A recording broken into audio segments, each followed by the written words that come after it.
प्यारे बच्चों नमस्कार। हम लोग हमारी पहली पाठ्य पुस्तक BA BEd प्रथम वर्ष के अंदर हिंदी भाषा और जो साहित्य का इतिहास है उसका हम लोग अध्ययन कर रहे थे।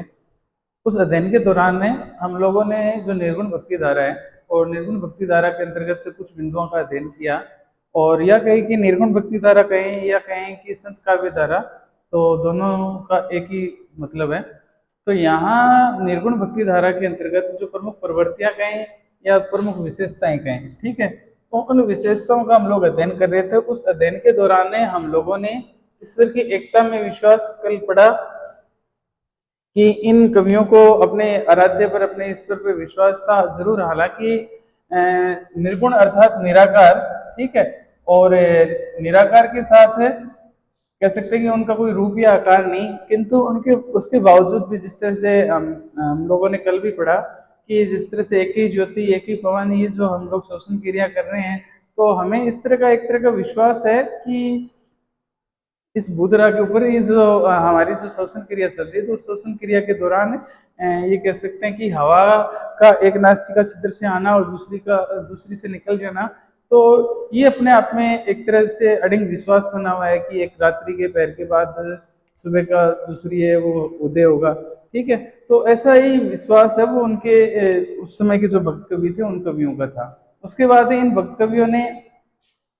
माया को मां ठगिनी का है, संतो बाया गैर की अंधेरे मोह माया का बलिंडा टूटा माया रहे ना बांधी रहे, ठीक है। तो माया ने तो त्रिगुण ब्रह्मा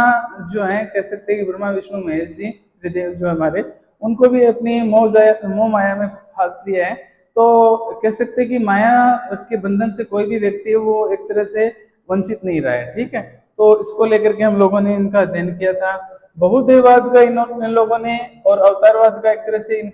लोगों ने विरोध किया कि ईश्वर एक ही है, हम सभी ईश्वर की संतान है। और ये जो बहुदेववाद है, ईश्वर के जो अनेक अलग अलग जो रूप है, उन रूप को लेकर के, और जिस तरह से कह सकते हैं कि सूरदास जी ने कहा था कि यहाँ अवतारवाद का अगर थोड़ा सा हम इस पे अलग हटके देखें, तो उन्होंने कहा कि जिस तरह से हमारे अलग अलग, हमारा जो मन है वो चंचल है, किंतु हमारे अलग अलग जिस तरह से डिपार्टमेंट बनाए हुए हैं ना, ठीक है, तो उसी तरह से इनको भी एक तरह से जो हमारे 33 कोटि देवी देवता है उनको भी अपना अपना जो कार्य है वो दे रखा है। तो इसी तरह से किंतु यहाँ निर्गुण ब्रह्मा के जो उपासक रहे उन्होंने अवतारवाद का विरोध किया। गुरु की महत्ता या गुरु के जो महत्व की बात की, तो उन्होंने गुरु को गोविंद से भी बड़ा बताया। और ये तो निर्गुण वाले तो सगुण से भी कहीं आगे निकल के आए हुए थे, क्योंकि इन्होंने जिस तरह से कहा ना, गुरु गोविंद दो खड़े का के लागू पाए, बलियारी गुरु आपने गोविंद दिया बताए, ठीक है। तो इन्होंने गुरु को उनसे भी ऊंचा स्थान है वो दिया। हठ योग कहने मतलब एक तरह से अपनी इंद्रियों का वशीभूत करना, या अपने इंद्रियों के योग बल से, ठीक है, नाम इसका हठ योग है, अपनी इंद्रियों को वश में करते हुए। और जो अपनी ईड़ा पीड़ा सुषुम्ना, ईड़ा पिंडला और सुषुम्ना, ये 3 नाड़ियां, 10 ब्रह्मरंध्र है, ठीक है, ये हमारे जो 6 काल चक्र है, तो इन सबको लेकर के और अपनी योग साधना, या कह सकते हैं कि जो नाथ संप्रदाय है या भगवान शिव जी के जो कह सकते हैं कि अनुयायी हैं, जो हठ योगी हैं, ठीक है, कपाल भात वाले हैं, जो सेव और शाक्त वाले हैं, या फिर कह सकते हैं कि अघोरी हैं, तो इनकी खातिर उन्होंने बताया कि हठ योग को लेकर के भी एक तरह से इन्होंने अपनी जो संत काव्य धारा है उनकी विशेषताओं के अंतर्गत इनको रखा। अब अगला जो बिंदु है वो जाति पाति। तो जाति पाति मतलब स्वाभाविक सी बात है कि हम सब ईश्वर की संतान है, ठीक है, ईश्वर एक ही है, किंतु हमें इस समाज में, इस संसार में आने के बाद अलग अलग जाति, अलग अलग धर्मों, अलग अलग वर्गों के अंदर विभाजित कर दिया गया, ठीक है। और देखने को मिलता है कि इन सब का जो है इन सब कवियों ने विरोध किया। थोड़ा सा इस पर प्रकाश डालते हैं, पढ़ते हैं, उसके बाद इनका और विस्तार से वर्णन करते हैं। जाति पाति का मतलब जातियों के आधार पर बंटवारा, धर्म के आधार पर बंटवारा, ठीक है, जाति के नाम पर बंटवारा। जिस तरह से कह सकते हैं कि धर्म में हिंदू, मुस्लिम, सिख, ईसाई सब अपने अपने धर्म के अनुयायी, और अनुयायी होने के साथ साथ अपने धर्म को श्रेष्ठ बताने का प्रयास कर रहे हैं, ठीक है। उसके साथ साथ ब्राह्मण है, वैश्य है, क्षत्रिय, शूद्र कहें तो ये क्या है कि अपने आप को फिर श्रेष्ठ दिखाने का प्रयास कर रहे हैं। एक तरह से वर्ण की बात करें तो अलग अलग वर्णों के माध्यम से, एक श्याम वर्ण है, एक स्वर्ण वर्ण है, तो कहने का मतलब सब इनको अलग अलग विभाजित कर दिया और उनको लेकर के एक तरह से इन लोगों ने इनका विरोध किया। इन संत कवियों ने समाज में व्याप्त, जो समाज में फैला हुआ जाति भेद तथा वर्ग भेद और वर्ण भेद, वर्ग के साथ वर्ण भेद का विरोध किया। अब उन्होंने बताया कि जो अलग अलग वर्णों के अंदर है, अलग अलग जातियों के अंदर है, अलग अलग वर्ग के अंदर है, तो इनका वो विरोध करते हैं। और उनका मानना था कि मानव धर्म जो है, मानव धर्म में विश्वास रखने वाले थे और उनको इनका मानना था, और हम लोग भी मानते हैं कि सबसे बड़ा जो धर्म है वो मानवता है। ठीक है, सबसे बड़ा जो धर्म है वो मानवता है, और मानवता के चलते ही आप अब किसी भी कुल में आपने जन्म लिया, कोई वर्द है, कोई ऐसा है, कोई गरीब है, या कह सकते हैं कुछ कोई ऐसा जो कार्य करने में निपुण नहीं है, ठीक है, तो हम किसी का आगे बढ़ करके अगर हम उसकी मदद करते हैं तो कहीं उसमें कोई पाप या कोई कह सकते हैं कि छोटा कार्य नहीं हो जाता, या किसी की मदद करना अपने आप में ये कह सकते हैं कि स्वयं का भला करना ही है। ठीक है, तो उसकी खातिर बताते हैं कि मानव धर्म है वो सबसे बड़ा धर्म है, और धर्म में विश्वास रखने वाले थे। अधिकतर ये संत कवि स्वयं निम्न वर्ग और जातियों के थे। अब उन्होंने बताया कि जिस तरह से ये जो संत कवि थे उस समय के, तो उन सब कवियों की खातिर, जैसे मैं आपको बताऊंगा अभी, कबीर जी खुद जुला थे, रविदास जी खुद हरिजन समाज से थे। ठीक है, तो कह सकते हैं कि ये सूफी कवि जायसी हैं, ठीक है, या कुछ अन्य कवि हैं, तो ये कह सकते हैं कि गोस्वामी तुलसीदास हैं। इन सब की खातिर कहा जाता है कि जिस तरह से ये लोग भी क्या है कि एक निम्न जाति से थे, और निम्न जाति के होने के साथ साथ इन लोगों ने भी क्या है कि मानव धर्म को सर्वोच्च स्थान दिया। कुछ कार्य भी कुछ इसी प्रकार के थे। आगे मानव धर्म में विश्वास रखने वाले थे। अधिकतर ये संत कवि स्वयं निम्न वर्ग और निम्न जाति के थे, जैसे कबीर जुला थे, नीरू जिस तरह से इनको ये कमल पत्तों में,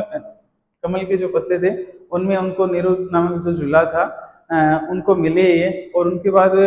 उनको मिलने से उन्होंने उनका लालन पालन पोषण किया, तो उन्हीं के कुल के माने गए। ठीक है, कहने का मतलब ये है कि मनुष्य जिस कुल में जन्म लेता है उसका जो संबंध है वो उसी से जोड़ दिया जाता है। अगर वो किसी ब्राह्मण के यहाँ घर जन्म हुआ तो ब्राह्मण बना, किसी क्षत्रिय के यहाँ जन्म हुआ तो वो क्षत्रिय कहलाया, किसी वैश्य के यहाँ उसका जन्म हुआ तो वो वैश्य जाति का रहा, किसी शूद्र के यहाँ उसका जन्म हो गया तो वो उस कुल का हो गया। तो कहने का मतलब इस वर्ग के हिसाब से, इस जाति के हिसाब से और उनको अलग अलग बांट दिया गया। तो यहाँ स्वयं जो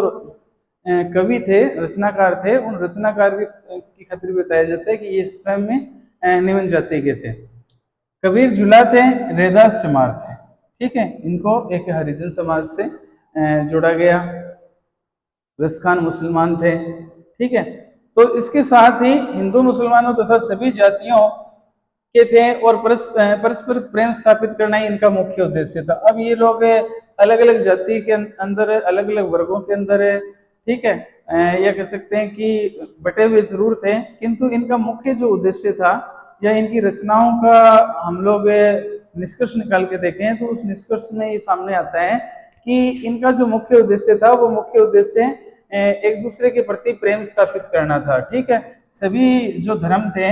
उनमें उन धर्मों के जो आदर्श कह सकते हैं और उन धर्मों की कह सकते हैं कि एक तरह से उनके प्रति जो सहानुभूति का जो भाव है वो देखने को मिलता था। उन सभी जो लोग हैं, ये भक्त कवि हैं, तो ये सभी कवि क्या है कि इनका सम्मान किया करते थे। ठीक है, सभी धर्मों का सम्मान किया करते थे, तो इनको लेकर के भी इन्होंने अपनी बातें रखी। इसके पश्चात देखने को मिला कि जो रूढ़ियों और आडंबरों का विरोध था। रूढ़ियों का मतलब था कि प्राचीन समय से चली आ रही जो प्रथाएं हैं, और ये कह सकते हैं कि जो आडंबर हैं, आडंबर का मतलब था कि एक तरह से दिखावा। अब दिखावे को मान के चलो कि जैसे मैंने आपको पहले भी बताया है, तो यहाँ जो प्राचीन समय से चली आ रही रूढ़ियां हैं, उन रूढ़ियों के अंतर्गत ये देखने को मिला कि इस समय सभी ब्रह्मचारों और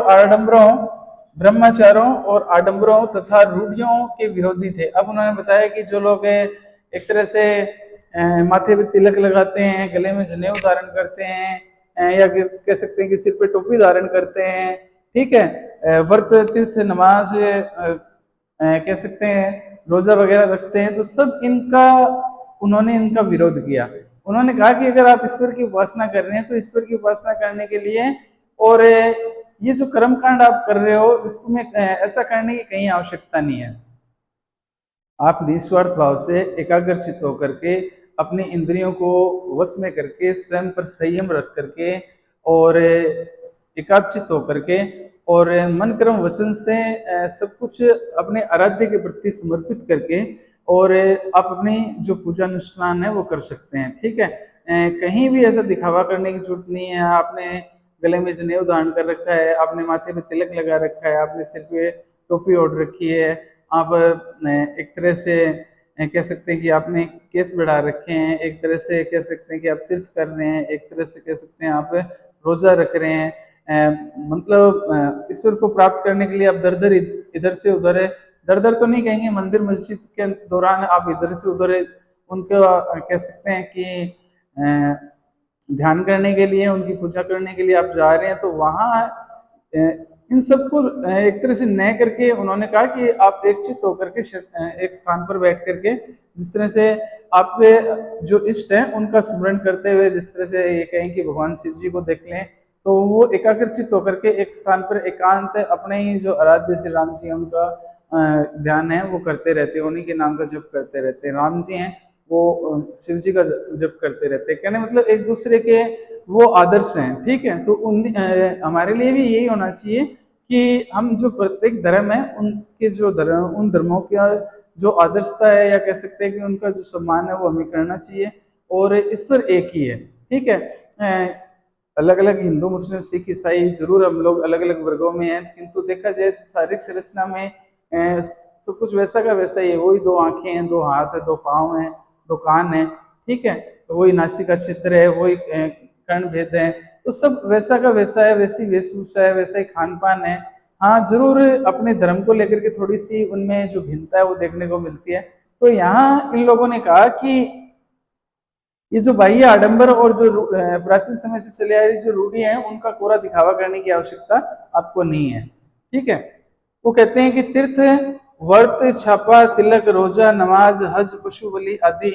आडंबरों और कर्मकांडों तथा पाखंडों का खंडन उन्होंने किया। अब उन्होंने कहा कि आप इतना पैसा लगा करके कहीं तीर्थ करने के लिए जाते हैं, कहीं हज करने के लिए जाते हैं, आप जब वो इतना खर्चा वहन करते हैं तो वही उसी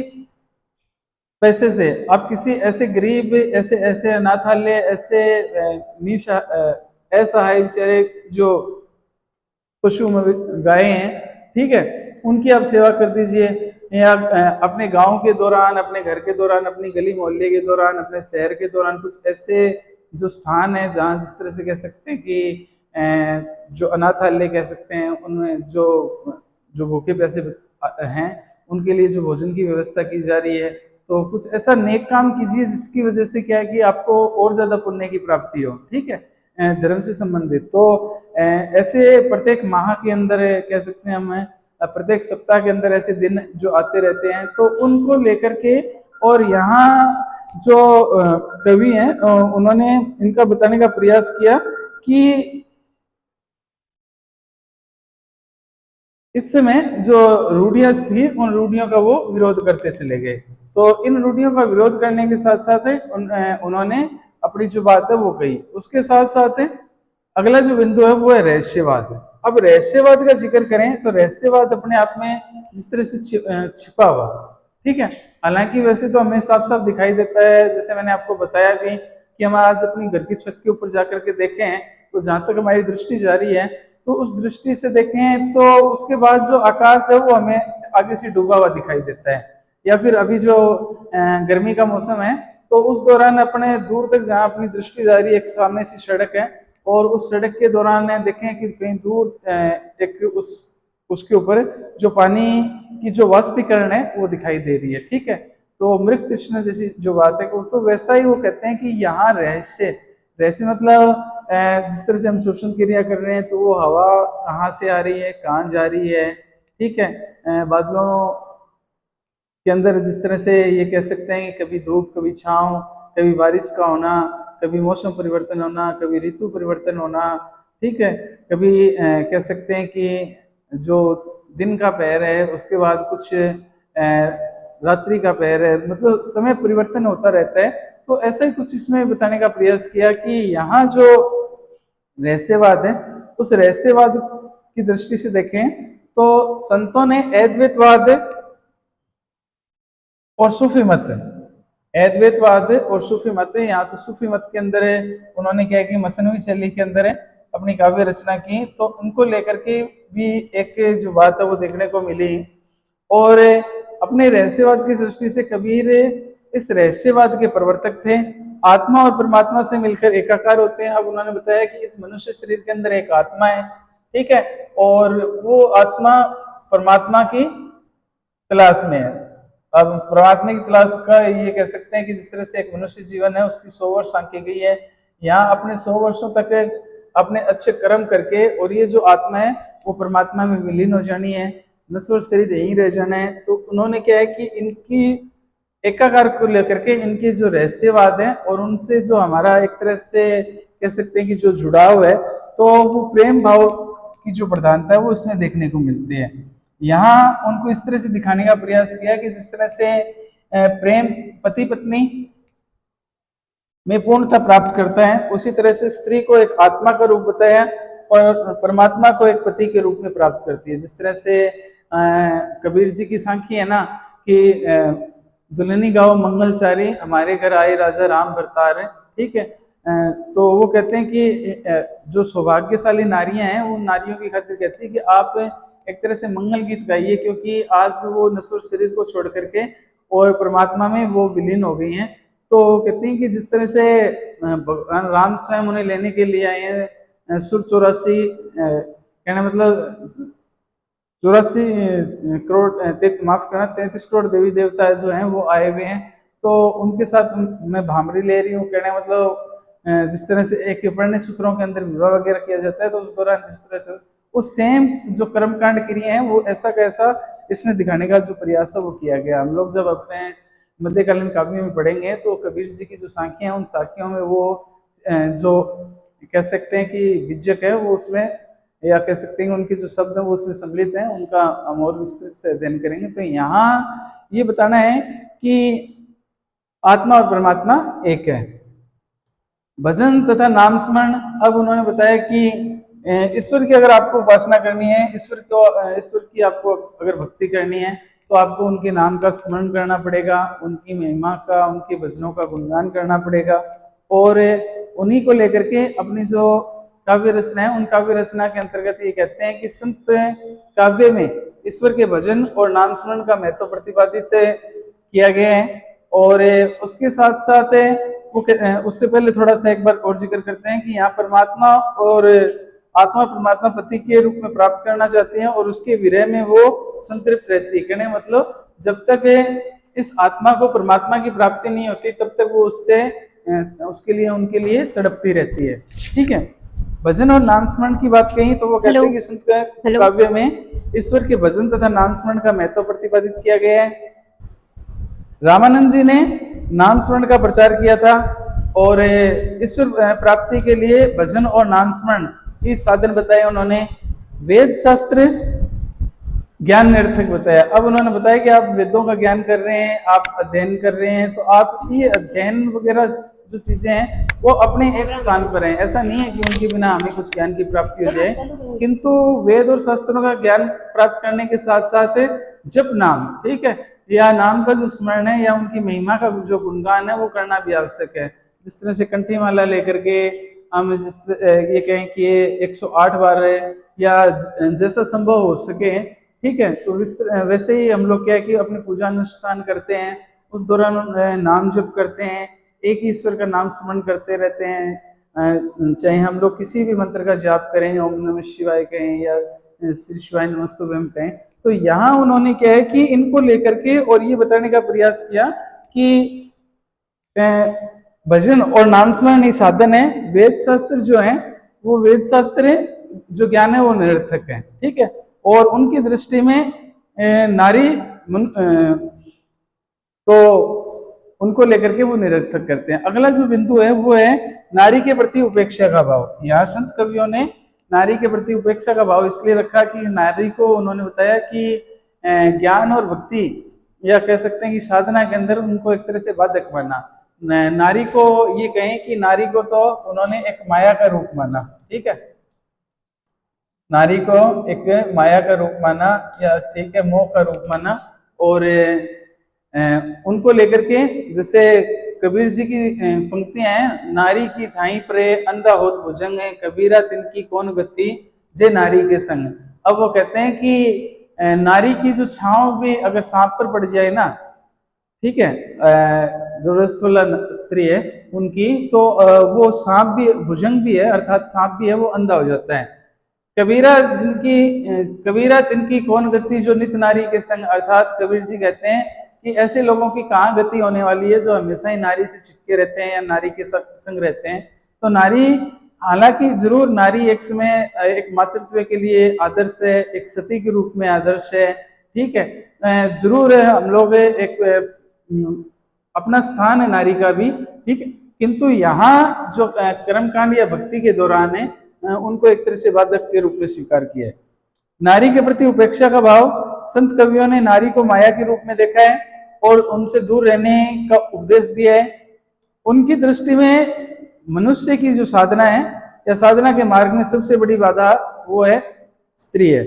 कनक और कामनी दुर्गम घाटियां हैं। अब उन्होंने बताया कि कनक और कामनी से आशय ये है कि उन्होंने नारी के प्रति कामनी रूप की भर्त्सना की है। अब कहने मतलब जो एक तरह से इच्छा, ठीक है, तो उनको लेकर के और उन्होंने इसको सहज स्वीकार नहीं किया। उनका मानना था कि यहाँ जो नारी है वो भक्ति मार्ग में बाधक है, किंतु उन्होंने नारी के मातृत्व और सती रूप की वंदना की है, इस वंदना के रूप में उनको स्वीकार किया। तो यहाँ एक तरफ नारी को लेकर के कह सकते हैं कि इज्जत और सम्मान की बात कही गई है, तो दूसरी तरफ नारी को कह सकते हैं कि भक्ति के मार्ग में एक तरह से बाधक के रूप में स्वीकार किया है। तो इस क्रम में जैसे संत काव्य धारा की जो विशेषता है उसमें ईश्वरीय एकता और विश्वास, माया, बहुदेववाद और अवतारवाद, गुरु का महत्व और हठयोग, जाति पाति का विरोध, रूढ़ियों और आडंबरों का विरोध, उसके बाद रहस्यवाद है, उसके बाद भजन और नाम स्मरण, उसके बाद नारी के प्रति उपेक्षा का भाव, और इससे आगे जो है वो है आपका सूफी मत का प्रभाव, ठीक है। तो यहाँ तो संत काव्य धारा रही। अब सूफी मत का मतलब है यहाँ एक तरह से जो मुस्लिम में जो मसनवी शैली है या जायसी जी हैं तो उनको लेकर के, या फिर विप्लव श्रृंगार की जो मार्मिक अभिव्यक्तियां हैं उनको लेकर के, या जो कह सकते हैं कि एक तरह से समाज सुधार की जो बात है उनको लेकर के इन्होंने किस तरह के प्रयास दिखाए या उनकी जो भाषा शैली है वो कैसी रही। तो इन सब की दृष्टि से देखें तो यहाँ जो निर्गुण काव्य धारा है वो इसका जो रूप है कुछ अन्य और भी निखर कर सामने आता है। तो जो सूफी मत है और सूफी मत के साथ विप्लव श्रृंगार की जो मार्मिक अभिव्यक्तियां और ये कहें कि जो समाज सुधार और जो भाषा शैली है या निष्कर्ष है उसका अध्ययन है हम हमारी अगली कक्षा में कर लेंगे। तो आज के लिए जो निर्गुण भक्ति धारा है या उसकी प्रमुख प्रवृत्ति है उसके लिए आज इतना ही, बाकी हम हमारी अगली कक्षा में करेंगे।